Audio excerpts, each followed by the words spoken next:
Time and frequency domain analysis of signals, a review. Abstract. In this paper, different works of literature have been reviewed that related to the time and frequency analysis of signals. The time domain is the analysis of mathematical functions, physical signals with respect to time. In the time domain, the signal or function's value is known for all real numbers, for the case of continuous time, or at various separate instants in the case of discrete time. An oscilloscope is a tool commonly used to visualize real-world signals in the time domain. A time domain graph shows how a signal changes with time, whereas a frequency domain graph shows how much of the signal lies within each given frequency band over a range of frequencies. The frequency domain refers to the analysis of mathematical functions or signals with respect to frequency, rather than time. Put simply, a time domain graph shows how a signal changes over time, whereas a frequency domain graph shows how much of the signal lies within each given frequency band over a range of frequencies. A frequency domain representation can also include information on the phase shift that must be applied to each sinusoid to be able to recombine the frequency components to recover the original time signal. And finally, the time-frequency signal analysis introduced. It's a new method in which the problem that had on the frequency signal analysis will be solved. Index terms: auto spectral density, digital signal, frequency domain, time domain. Introduction. Any attempt to detect different types of machine faults reliably at an early stage requires the development of improved signal processing methods. Signals are the foundation of information processing, transmission, and storage. Signal representations are unique. A signal is either analog or digital, time domain or frequency domain. Linear, nonlinear, deterministic, stochastic, random, stationary, time invariant, non-stationary. The two most basic signal measurements, the mean and root mean squared, RMS, value, quantify these two differences. The equations we use to calculate these measurements depend on whether the domain used to represent the signal is discrete or continuous. Although the same measurement requires a different equation for discrete versus continuous signals, the two equations are related. For a discrete signal that is represented by a series of numbers, determination of mean value is intuitive. It is the average of all the numbers in the series. To determine the average of a series of numbers, simply add the numbers together and divide by the length of the series, i.e., the number of numbers in the series. For a series of n numbers, where n is an integer indicating a specific member in the series and ranging from 1 to n. For signals represented in the continuous domain, summation becomes integration. The discrete set of numbers, xn, becomes a continuous time series, x, t, and the length of the series, n, becomes a fixed time period, t. This leads to the equation. The other basic difference between the two signals is their range of variability. The signal on the left clearly shows greater and more prevalent fluctuations. This signal property is quantified by the RMS value. The equation for the RMS of a signal follows this measurement's name: first square the signal, then take its mean, then take the square root of this mean. Having the above, the basic relations between the two methods are summarized in the table below. Vibration measurements provide a good basis for condition monitoring. Early vibration measurements by means of mechanical or optical instruments used displacement x equals x, t. The next step was the adoption of velocity, i.e. x1, signals, which were obtained either by differentiating displacement or using sensors whose output was directly x1. The drawback with the signals x and x1 is that they do not usually allow the detection of impact-like faults at a sufficiently early stage. Acceleration measurements have been performed more frequently upon the introduction of accelerometers. The signals x and x1 can be obtained from the x2 signal through analog or numerical integration too. Solution of dynamic systems is sometimes simplified when modeled in alternative coordinate frames. Floquet theory provides a robust transformation, via the system's transition matrix, to convert a linear time periodic, LTP, system into a system with linear time invariant, LTI, state matrix 3. The time domain representation S, T, reveals information about the actual presence of the signal, its start and end times, its strength and temporal evolution, and it indicates how the signal energy is distributed along the t-axis. The purpose of control is to make a plant, i.e., the dynamic system to be controlled, behave in a desired manner, according to some performance specifications. The overall system that includes at least the plant and the controller is called the control system. The control problem can become challenging due to such reasons as complex system, many inputs and many outputs, dynamic coupling, nonlinear, etc. Rigorous performance specifications. Unknown excitations, unknown inputs/disturbances/noise. Unknown dynamics, incompletely known plant. Signals can be measured using analog and digital method. The analog method is a continuous time measuring method. In a digital control system, a digital device is used as the controller. The digital controller may be a hardware device that uses permanent logic circuitry to generate control signals. Such a device is termed a hardware controller. The following are some of the important advantages of digital control. 1. Digital control is less susceptible to noise or parameter variation in instrumentation because data can be represented, generated, transmitted, and processed as binary words, with bits possessing two identifiable states. 2. Very high accuracy and speed are possible through digital processing. Hardware implementation is usually faster than software implementation. 3. Digital control can handle repetitive tasks extremely well, through programming. 4. Complex control laws and signal conditioning methods that might be impractical to implement using analog devices can be programmed. 5. High reliability in operation can be achieved by minimizing analog hardware components and through decentralization using dedicated microprocessors for various control tasks. 6. Large amounts of data can be stored using compact, high-density data storage methods. 7. Data can be stored or maintained for very long periods of time without drift and without being affected by adverse environmental conditions. 8. Fast data transmission is possible over long distances without introducing excessive dynamic delays, as in analog systems. 9. Digital control has easy and fast data retrieval capabilities. 10. Digital processing uses low operational voltages, e.g., 0-12 VDC.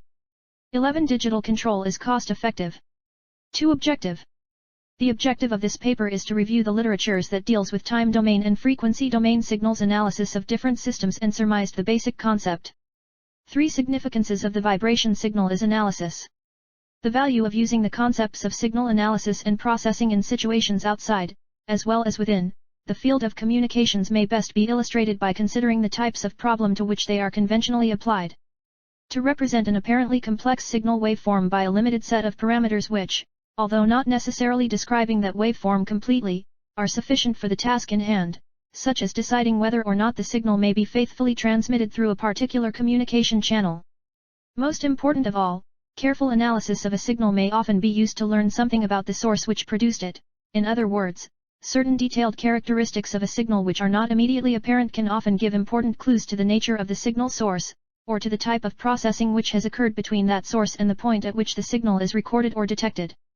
In addition to the above points, when the characteristics of a signal have been adequately defined, it is possible to determine the exact type of processing required to achieve a particular object. For example, it might be required to pass the signal undistorted through a communications system, to detect the occurrence of a particular signal waveform in the presence of random disturbances, or to extract by suitable processing some significant aspect of a signal or of the relationship between two signals. Once again, the techniques used to process signals in such ways are of interest in other fields. For example, it is often important to be able to clarify particular features or trends in data of all types, or to examine the relationships between two recorded variables. 5. 4 methods of signal analysis. 2 types of mathematical tools. 1. Time domain analysis. Time domain analysis examines the amplitude versus time characteristics of a measuring signal. 2. Frequency domain analysis. Frequency domain analysis replaces the measured signal with a group of sinusoids which, when added together, produce a waveform equivalent to the original. The relative amplitudes, frequencies, and phases of the sinusoids are examined. V. Time domain analysis. The time domain representation S, T, reveals information about the actual presence of the signal, its start and end times, its strength and temporal evolution, and it indicates how the signal energy is distributed along the t-axis. 4. In time domain analysis, the response of a dynamic system to an input is expressed as a function of time c, t. It is possible to compute the time response of a system if the nature of input and the mathematical model of the system are known. The time response of a system can be obtained by solving the differential EQ governing the system. Alternatively, the response c, t, can be obtained from the transfer function of the system and the input to the system. For specifying the desired performance characteristics of a measurement control system.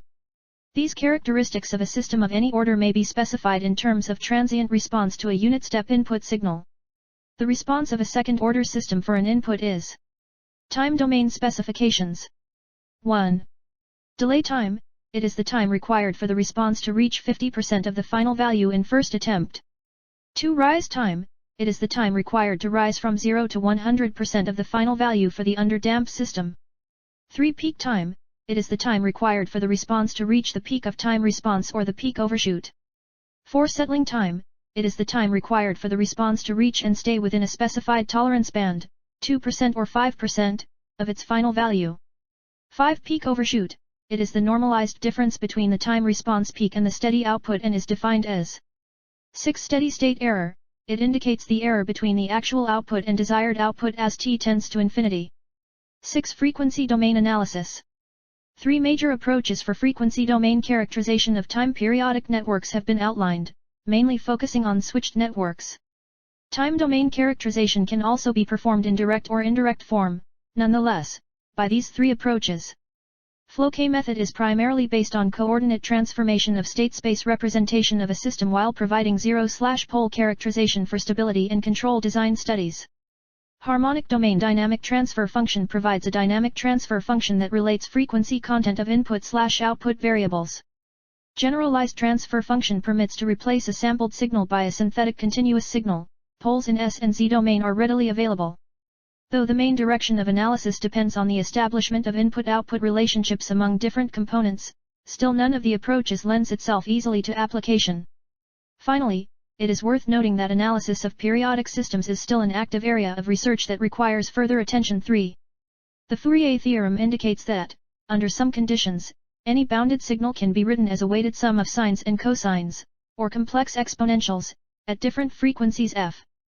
The weights are given by the complex coefficient s, f. If s, t, is periodic, we obtain a line spectrum. Advantages. Stability of closed-loop system can be estimated. Transfer function of complicated systems can be determined experimentally by frequency tests. Effects of noise disturbance and parameter variations are relatively easy to visualize. Analysis can be extended to certain nonlinear control systems. A. Frequency domain specifications. 1. Resonant peak 4. Cutoff rate. 2. Resonant frequency 5. Gain margin. 3. Bandwidth 6. Phase margin. Frequency domain specifications.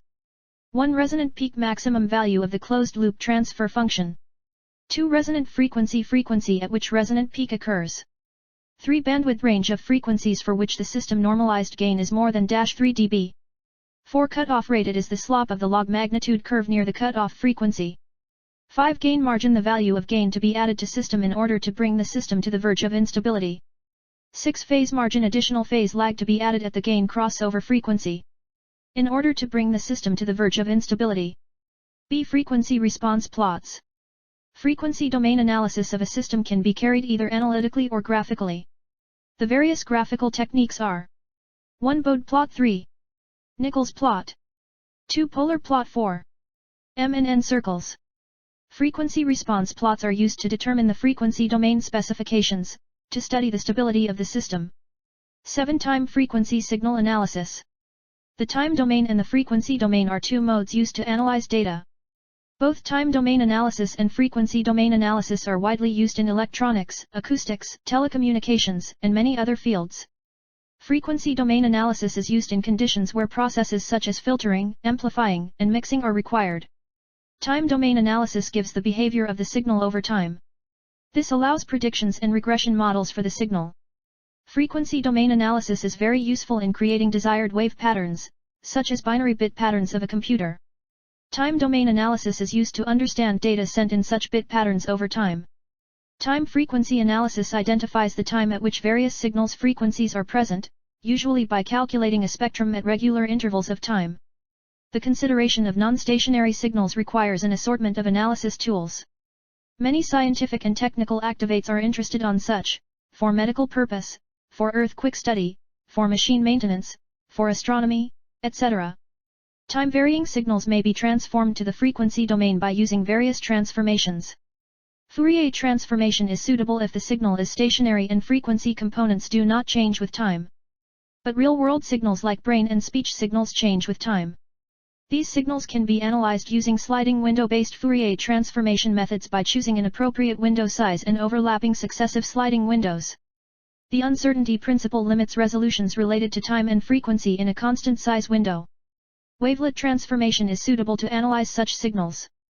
The short-time Fourier transformation, STFT, function is simply Fourier transformation operating on a small section of the data. After the transformation is complete on one section of the data, the next selection is transformed, and the output stacked next to the previous transformation output. This method is very similar to Gabor transformation, as mentioned above, the only difference is the types of window used. Popular types of window functions are rectangular, Hamming, Hanning, and Blackman-Tukey 13. 8 Literatures of time domain and frequency domain signal analysis for different systems. Bivariate signals are a special type of multivariate time series corresponding to vector motions on the 2D plane or equivalently in R2. They are specific because their time samples encode the time evolution of vector-valued quantities, motion or wave field direction, velocity, etc. In most of these scientific fields, the physical phenomena, electromagnetic waves, currents, elastic waves, etc., are described by various types of quantities over different ranges of frequencies. As frequency components evolve with time, time-frequency representations are necessary to accurately describe the evolution of the recorded signal for. In recent years, compressive sensing, CS, came up as a promising method of sub-Nyquist sampling. It is a powerful tool for signal analysis, and it allows to acquire signals with fewer measurements than previously thought possible. This is accomplished by exploiting the fact that many real-world signals have far fewer degrees of freedom than the signal size might indicate. For instance, spectrally sparse, narrowband, signal depends upon only a few degrees of freedom, although its total bandwidth is exceptionally wide. The main goal of CS is transforming a signal to a suitable descriptive domain and condensing it into a few samples, which is referred to as analog-to-information conversion, AIC. This compressed information is then sent to the receiver, where the original signal is reconstructed.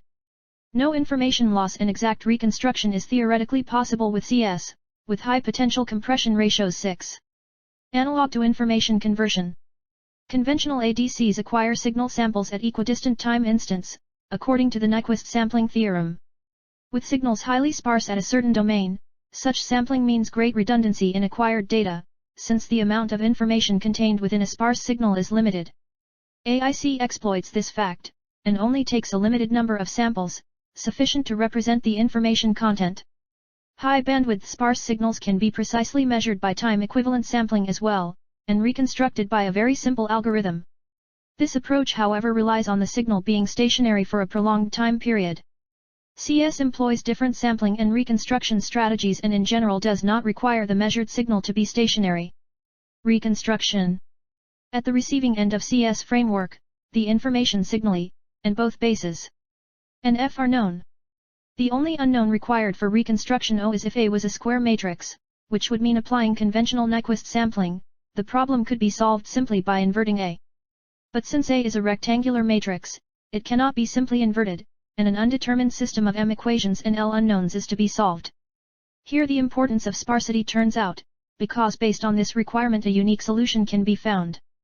Out of all the possible solutions, the right solution is the one that is the most sparse. Stochastic sampling. In order to subsample the Nyquist grid, SS exploits the incoherence of time and frequency. Subsampling is random time instants at which the signal is sampled are selected randomly. Thus there is no coherent aliasing effect, meaning no frequency information loss, and the original signal can be recovered via nonlinear processing. Power networks are, in nature, nonlinear time-variant systems. Starting with synchronous machines, which function as generators, passing by transmission and distribution networks whose topologies are altered due to different switching actions in the network, and ending with uncontrolled loads, which depend to a large extent on customer behavior and their dynamics. 3. Frequency domain, FD, provides a convenient domain to solve a set of differential equations that describes the system as algebraic equations for the aforementioned studies, though limited to linear systems. In performing power system studies, periodic nature of rotating machines is accounted for by Parkes transformation, which is able to mask the time-periodic nature of the machine in a manner that does not compromise the simplicity of the solution. Yet, the introduction of converters sidestepped FD for network analyses to the favor of time domain, TD, analysis tools, albeit their relative complexity and large computational times. However, since the inception of the need to analyze time-periodic, TP, systems in general, numerous techniques evolved with varying degrees of success to provide a practical tool for network studies. Harmonic domain dynamic transfer functions, and equivalent signal theory as tools for analysis of TP power systems, putting special attention to switched networks. Also, the paper compares those tools from the points of view of I. Computational effort for model preparation. 2. Possible applications to modern power networks, and 3. Suitability for integration with present network analysis tools. Flexible structures subject to vibrations experience material fatigue, often referred to as vibration fatigue. In most cases the excitation vibrations are of a random nature, harmonic or impulse. Harmonic and impulse loads are deterministic and can be described analytically for linear systems in the time 5 and frequency domains. Random loads are stochastic, and a frequency domain analysis is possible using the assumptions of linearity, stationarity, and Gaussianity. 3 types of loads are typical in vibration fatigue: random, harmonic, and impact. In an application, any combination of these loads is possible. In vibration fatigue, the random loads can be investigated by using the frequency response function of the structure 10. The short-time Fourier transform, STFT, is widely used to convert signals from the time domain into a time-frequency representation. This representation has well-known limitations regarding time-frequency resolution. In this paper we use the basic concept of the short-time Fourier transform, but fix the window size in the frequency domain instead of in the time domain. This approach is simpler than similar existing methods, such as adaptive STFT and multi-resolution STFT, and in particular it requires neither the bandpass filter banks of multi-resolution techniques, nor the evaluation of local signal characteristics of adaptive techniques. 11. Integrating a sampled time signal is a common task in signal processing, for example in vibration engineering applications. It is common in vibration engineering to convert a measured acceleration signal into velocity or displacement. This may be important when time data from sensors producing different output units are analyzed, for example combining accelerometers and laser Doppler vibrometers, or accelerometers and geophone sensors, or when combining accelerometers with strain gauges whose output is proportional to displacement. Despite the frequent need of time domain integration, not much has been published on best practices or best methods to be used. 12. Both time domain and frequency domain analyses were used to calculate the auto-spectral density, ASD, of the response, which is the basis for evaluating the criterion for assessing the vibration serviceability of floors. 13. By utilizing discrete Fourier transform, DFT, the ASD of a time history is given as where f is the frequency, and df is the frequency resolution of the DFT. The dynamic response of a system to an applied excitation force F, t, can be obtained by solving the equation of motion given as where are acceleration, velocity, and displacement of the system, respectively, m is the mass, c is the damping coefficient, and k is the system stiffness. To solve this equation, a numerical time integration method is usually utilized, such as the Newmark integration. For such a technique, initial conditions must be introduced and those are given as initial velocity and displacement. Then, the solution at each step can be calculated based on the integration time step. Cytosolic calcium signals play important roles in processes such as cell growth and motility, synaptic communication, and formation of neural circuitry. These signals have complex time courses and their quantitative analysis is not easily accomplished. In particular, it may be difficult to evidence subtle differences in their temporal patterns. In this paper, we use wavelet analysis to extract information on the structure of oscillations. 14. Conclusion. Every measurement system requires analysis of its features or performance to work as a system. Time domain analysis gives the behavior of the signal over time. This allows predictions and regression models for the signal. Frequency analysis is much easier. Some equations can't be solved in time domain while they can be solved easily in frequency domain. Signals are the foundation of information processing, transmission, and storage. Signal representations are unique. A signal is either analog or digital, time domain or frequency domain. One of the drawbacks of frequency analysis was that, with no time domain data associated with the signals, it was only useful for static signals. Time frequency analysis, sometimes called joint time frequency analysis, allows a workaround to this problem. Time frequency analysis is the process of taking multiple FFTs, fast Fourier series transform, are taken of small enough portions of data the frequencies will not have had time to change.